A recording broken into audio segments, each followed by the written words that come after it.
Hello guys, this is 10:15 at night and I'm recording first lecture for you all. And before starting first lecture, I want to discuss syllabus with you. We have syllabus of English literature divided into 10 units. Unit 1 to 4, drama, poetry, fiction and non-fiction. And unit 5th, that is language.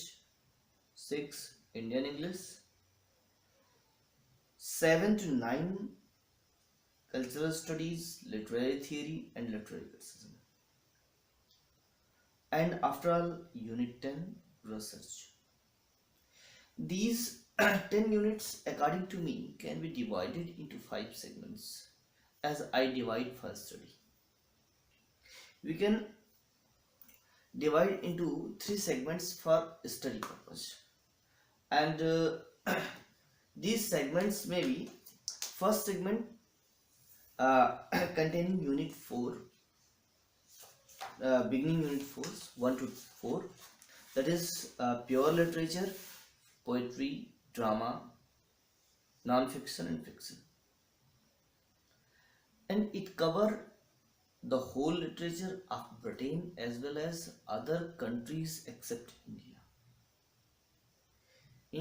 We start British literature, and along with that, in these 4 parts, while we study drama of all over world, and while we study poetry all over world, and while we study fiction, we study all over fiction in English all over world, and while non-fiction, there is non-fiction genre in the whole world written in English except India. Indian English, its background, its history and its literature, we study separately in next segment, that is segment 2. In second segment, we will study just only Indian English, its history, background and literature. And when we move towards the third segment, that third segment will be of literary criticism, literary theory and cultural theory. Whole literary theory and criticism has been divided into 3 units. Unit I think yes, unit 7, 8 and 9. Unit 7 is cultural studies, unit 8 is literary criticism and unit 9 is literary theory post World War. Means these 3 units deals with criticism and theories. And after all, in fourth segment, we will talk about research, that will be also cover the second unit of paper 1. Okay, and last segment will be of language. Totally we can divide in these 5 segments the whole syllabus. But we will start our lecture, our study this course with British literature. And along with British literature, we will study the genre-wise whole literature of the world except India. And further, we study all other segments and all other parts. Okay? And as I have told that we are going to make David Duchess as base book for our study. So if you all guys can manage this David Duchess book, okay, so you all must manage it. It will going to help you if you have book before you. And now you also read your notes, and as I am going to start today's lecture, guys, when we study books and writers of different history books of literature, they have divided British history according to them in different ages, different times, different segments. But Here I am thinking to divide whole British literature into three parts. You say how we can divide them into three parts only? We can. As I see, the three parts of British literature is the beginning of English literature. Here I'm not just talking about British literature. I'm talking overall English literature. If we think about overall English literature, that first part may be the beginning of English literature. How it begins. It take centuries to begin to start the English literature. When we start its beginning, we start in the 5th century, sometimes in 450, and through Anglo-Saxon, Anglo-Norman, Chaucer, we came till the end of Tudor dynasty, means mid of 15th century, means about 1000 years from the half of 5th century till the half of 15th century. We can say that the beginning time of English literature. Here is the beginning. So first part you take the beginning of English literature, that is from 450 till the end part of Tudor dynasty, that is beginning of reign of Queen Elizabeth in 1557, that is the mid of 16th century. And hereafter we take its second part, that I give name the development of English literature. And this development phase I begin with Elizabethan age and leads towards the end of Victorian period. And after the Victorian period, here starts modernism, and the time after Victorian era, time of modern, postmodern, contemporary time, I have given name the expansion of English literature. Means under the three sets, beginning of English literature and development of English literature and expansion of English literature. When we talk about the beginning of English literature, that is beginning about 1000 or 1100 years,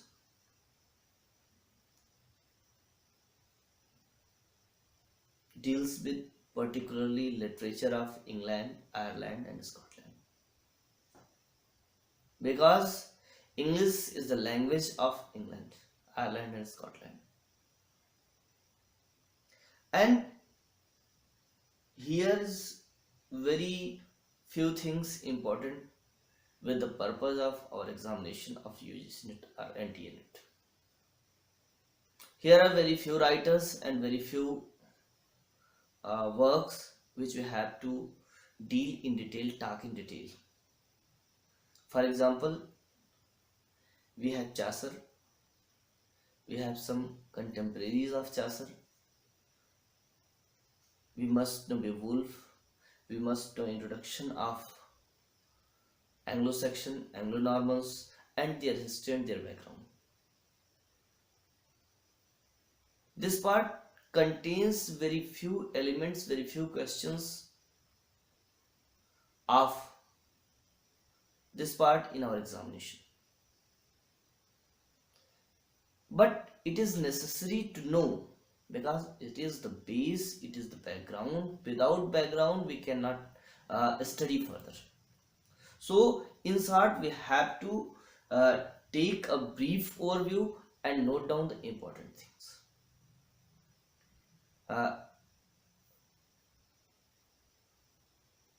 Keep in mind that in this lecture I am giving just you a overview and what things are important and what are not.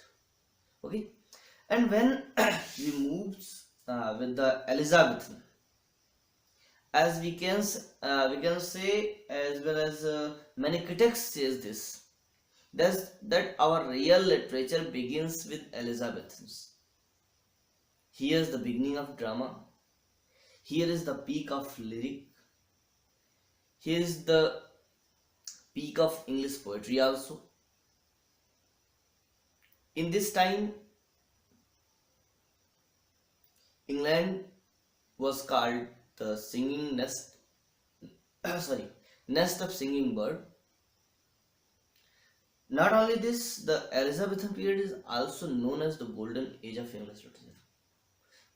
So we can imagine how important this period was and what may be the literature of that era.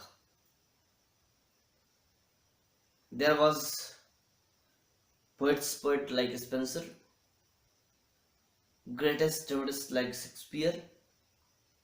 There were seven university wits. There was Ben Jonson and many others. And here is the development, and we continue this development phase with different things. Interregnum period, then metaphysical poetry, cavalier poetry, then restoration drama, restoration tragedy, restoration comedy, and thereafter neoclassical age, time of literary dictators like Alexander Pope, like John Dryden, like Dr. Samuel Johnson. They were literary dictators of their time. Time of neoclassicals, pseudo-classicals, time of heroic couplet poetry, that is 18th century, and thereafter we move towards the Romanticism. We see the Romanticism in England, great poets like William Wordsworth, Coleridge, Shelley, Keats, Byron. And as we see, here's the decline of drama. And after this phase, we move towards the Victorian age. Victorian age is also very important in itself.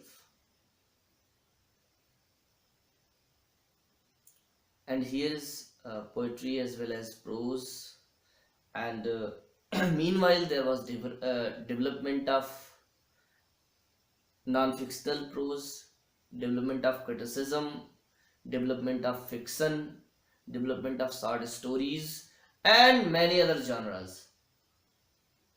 Okay, but now question is that why I have given the name development of English literature. Here's the development of English literature because here starts the real development of English literature. And during time of Queen Elizabeth and thereafter, due to the influence of Renaissance, there was exploration. English people started exploration, and soon after starts colonization, and till the Victorian era, till the time of Queen Victoria, this colonization was on its peak, and during the end of Victorian era, during the end of reign of Queen Victoria, it was towards its decline.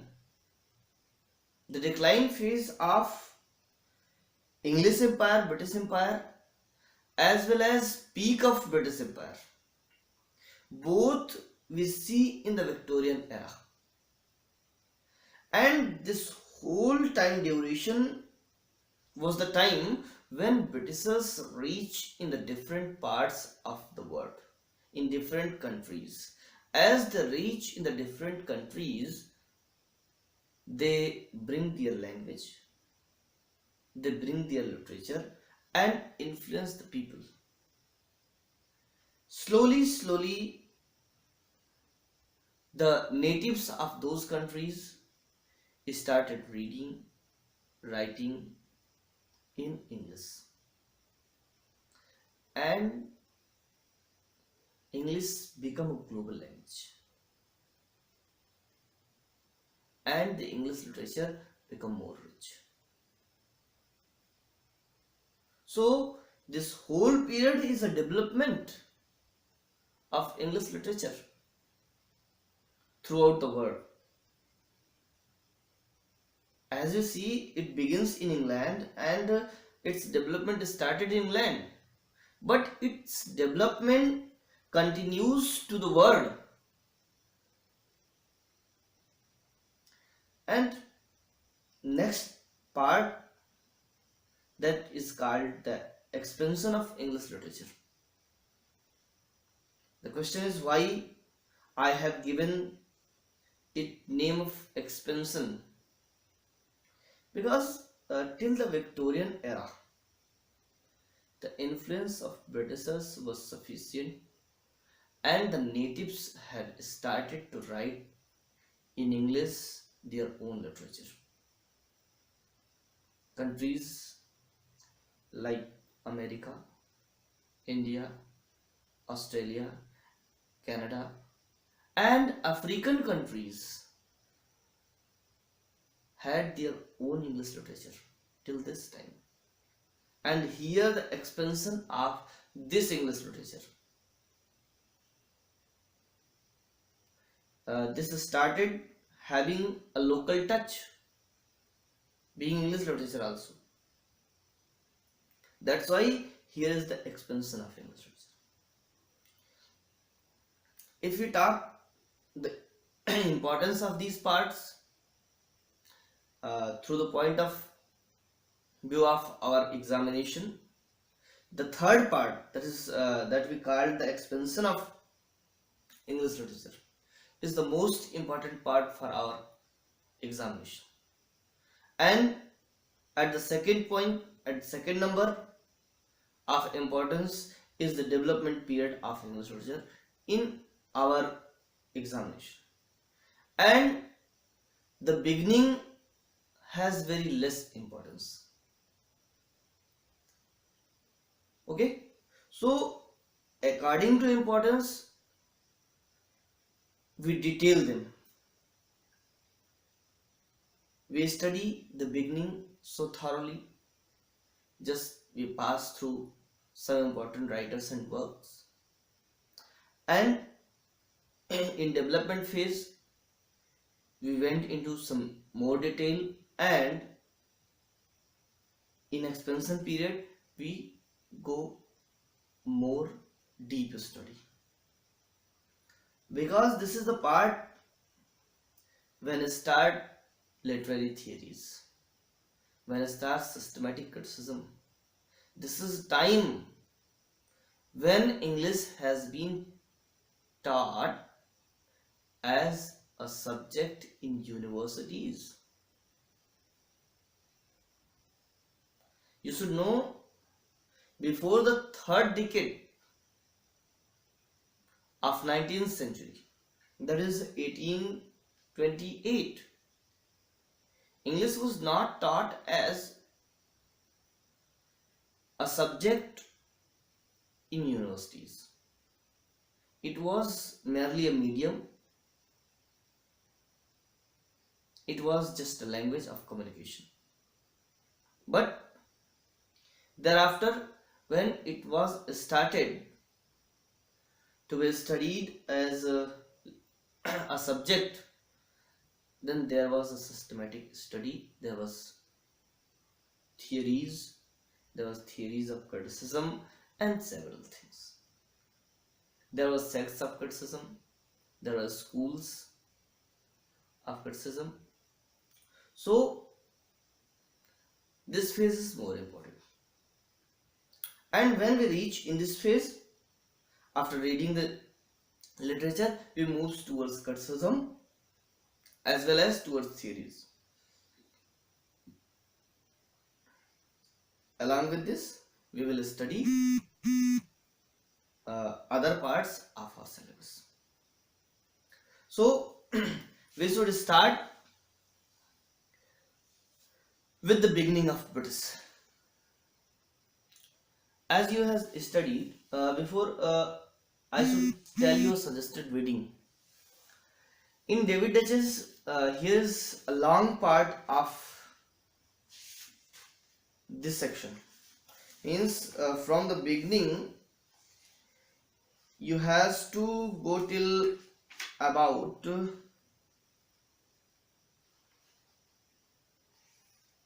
page number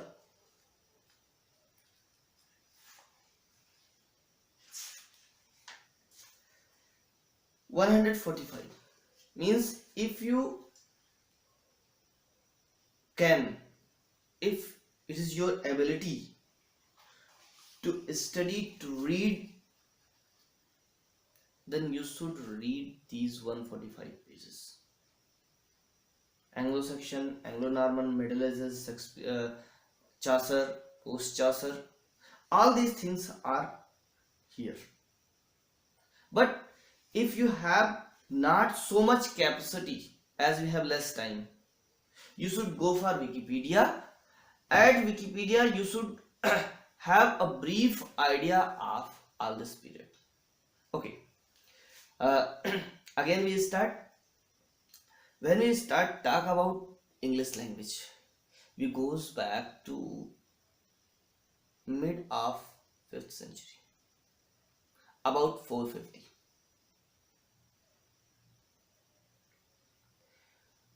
Then question rises, what was before 450? Before 450, from 52 BC, there was the Roman Empire in England, and the language of England was Roman, the language of emperors,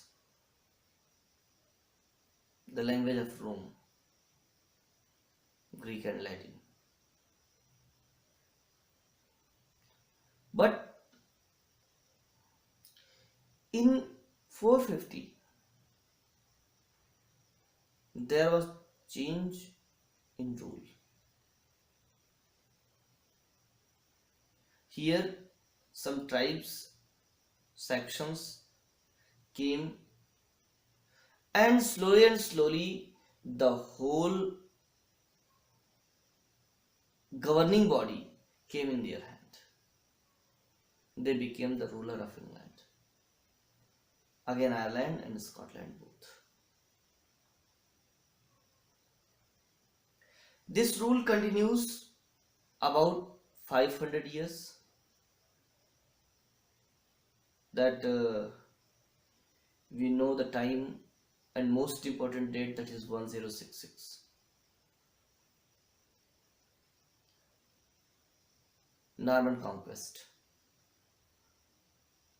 There took place a battle known as Battle of Hastings. In the Battle of Hastings,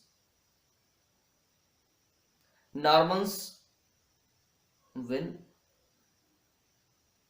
and Normans become the ruler of England. And Normans continues ruling England till further time, and slowly they became native.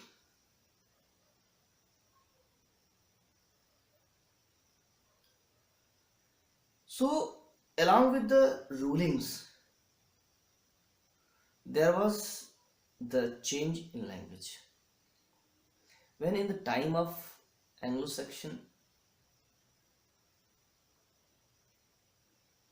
Saxons were from Germany, they were of Germanic tribes. That's why in their time the language of England was Germanic. Or we can say that some dialects under the influence of Germanic language. And when the ruling changed, Normans came.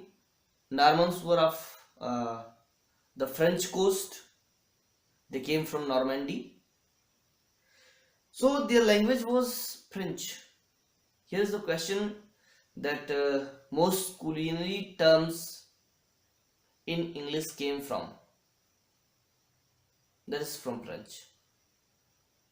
Because French was their language. And most of terms and several other terms, culinary terms and other terms also, has came from French language. On English, there's an influence of Latin, Greek, Germanic languages as well as of French. And the most influence we can see of French on England.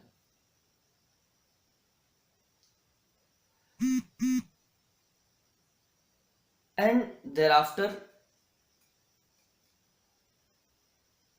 during the time of Chaucer, there were several dialects, and four of them of major importance, that is East Midland, West Midland, Northern Brium, Southern Brium, and Kentish.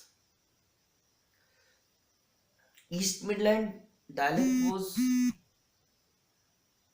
spoken and understood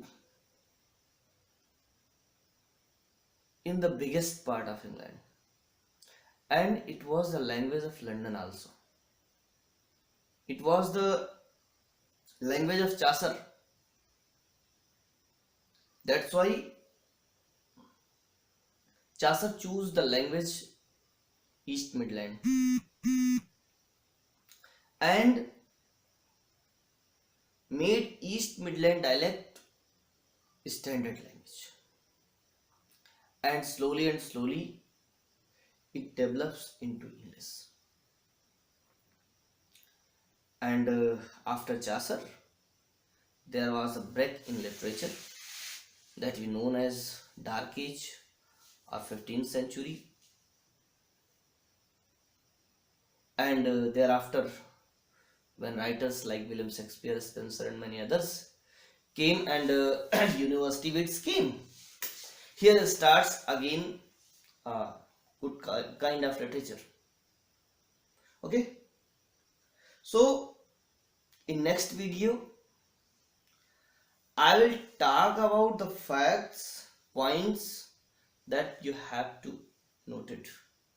Till then, just make a thorough reading from your notes, from internet sources, or from David Deutsch's or any other book you have. Any book you have for British literature, you may read this part, because every book writes sufficiently an introduction about this part. So read this part from any book or internet, or you can simply visit Wikipedia to read this part. Okay, we will meet soon in next video, and in next video we will talk systematically the historical points and major works of the Anglo-Saxon, Anglo-Norman period, and thereafter we move towards Chaucer. When we came to Chaucer, we have a in-depth study of Chaucer as well as his works, especially Canterbury Tales.